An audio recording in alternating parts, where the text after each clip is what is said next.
माननीय मुख्यमंत्री जी ने सारे जिला कलेक्टर को आदेश दिए हैं कि मध्य प्रदेश में कोई भी मजदूर पैदल नहीं घूमे, उसकी चिंता करें। तो लगभग 2500 से ज़्यादा बसेस, ट्रकें लगी हुई हैं जो एक ज़िले से दूसरे ज़िले पर हमारे मजदूर भाइयों को छोड़ रही है।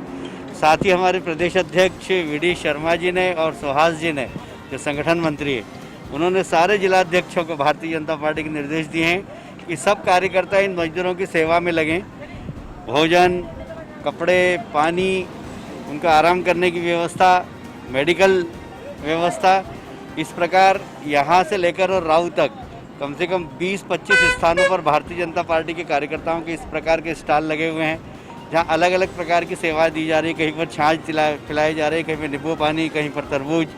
और इस प्रकार पूरे मध्य प्रदेश के अंदर जो प्रवासी मजदूर है जो यहाँ से होकर गुजर रहे हैं, उनकी चिंता भारतीय जनता पार्टी की सरकार और भारतीय जनता पार्टी के कार्यकर्ता सब मिलकर कर रहे हैं। यहाँ पर भी आप देख रहे हैं, हम एक ट्रक चप्पल जूते लाए थे जो लोगों को बांट रहे हैं, और ट्रकों से हमारे यहाँ तरबूज आ रहे हैं, ट्रकों से खिचड़ी बन रही है बिल्कुल मनों से, और सुबह से लेकर शाम तक, रात तक बढ़ती है।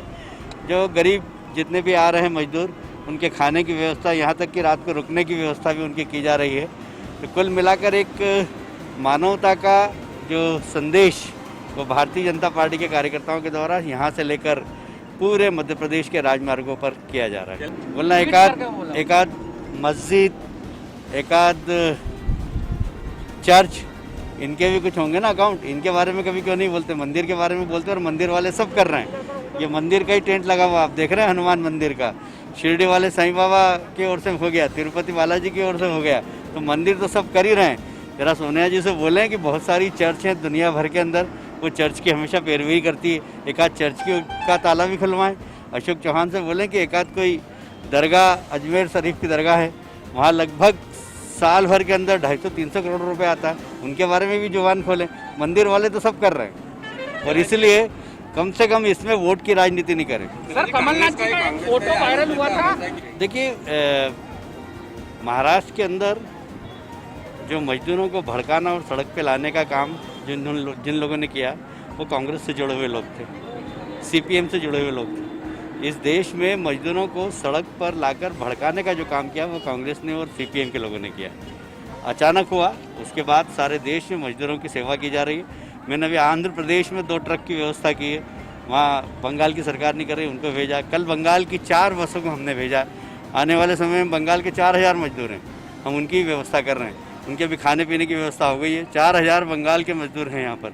राजस्थान के कम से कम 6000 मजदूर हैं, उनकी सब की व्यवस्था यहाँ पर की जा रही है।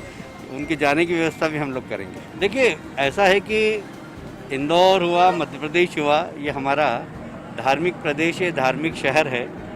हमारी पहचान अनुशासित शहर की है इंदौर की।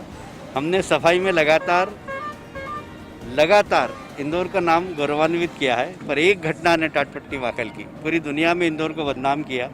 तो मैं उन सब लोगों से कहना चाहता हूँ कि इंदौर क्या है, इंदौर के नागरिकों का क्या दायित्व है। ये अगर देखना हो तो इस बाईपास में आकर देखिए, जिस प्रकार गरीबों की सेवा की जा रही है।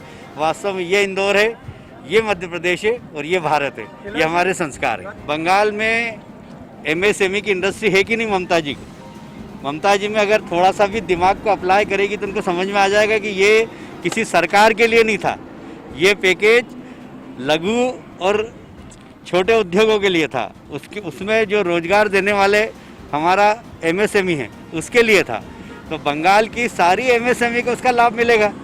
अब ममता जी की जेब में नहीं जाएगा ये, इसलिए उनको तकलीफ है। बाकी बंगाल की सारी MSME को उसका लाभ मिलेगा, और जो बंगाल को दिया जा रहा है कम से कम वो तो बांटे। प्रधानमंत्री जी ने हर एक गरीब के लिए पर व्यक्ति 5 किलो अनाज दिया है, बंगाल में आज तक नहीं बटा।